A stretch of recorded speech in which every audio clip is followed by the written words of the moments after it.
Golden diamond શોરૂમમાં નોકરી કરતા ઇસમે 13,34,62,327 સોનાની ચોરી કરી હતી। Rajkot JP export gold and ડાયમંડમાં 13 કિલો 455 ગ્રામ ચોરીના ઇસમોને પકડી પાડતી કેશોદ પોલીસ।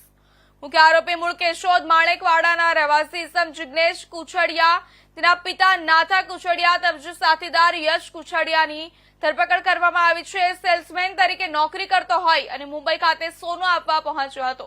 પણ ત્યાંથી ચોરી કરી પોતાના સાગરીતને આપી દીધું હતું અને પોલીસે તમામ મુદ્દામાલ જપ્ત કરી આરોપીની ધરપકડ કરી છે।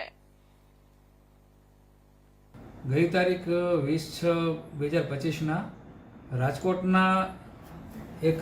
ડાયમંડના વેપારી છે, જેઓનું નામ અજયભાઈ સુરેશભાઈ ધાગડા, રહે જામનગર રોડ રાજકોટવાળા, કે જેઓનું પોતાનું રાજકોટ ખાતે જેબી જ્વેલર્સનું મોટો શોરૂમ છે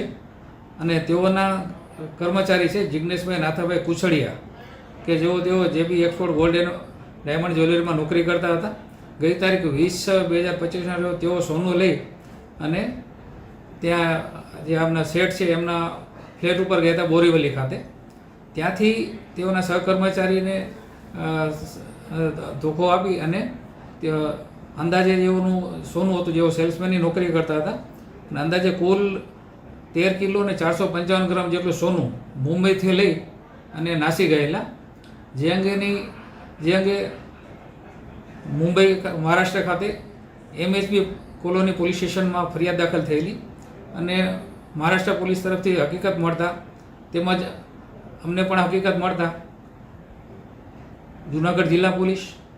કેશોદ પોલીસ તેમજ મહારાષ્ટ્રની MHB કોલોની પોલીસ સ્ટેશનના અધિકારી તેમજ કર્મચારીઓ તેમજ કેશોદ પોલીસનો સ્ટાફને હકીકત મળતા તાત્કાલિક તેઓએ સર્વેલન્સ કર્યું અને સૌપ્રથમ યશજીભાઈ ઓડેદરા ને પાસેથી 1 કિલો શરૂઆતમાં સોનું કબજે કરેલું અને ત્યારબાદ મુખ્ય આરોપી કે જે નાથાભાઈ હરદાસભાઈ કુછડિયા, કે જેઓ પાસે બાકીનું સોનું હોવાની હકીકત મળેલી, ત્રણેય પોલીસની ટીમોએ એકદમ સાથે મદદગારી એકદમ સંકલન કરી અને કુલ 13 કિલો 455 ગ્રામનું 100% સોનું, જેમાં દાગીના તેમજ ગંઠા પણ મળી આવેલા।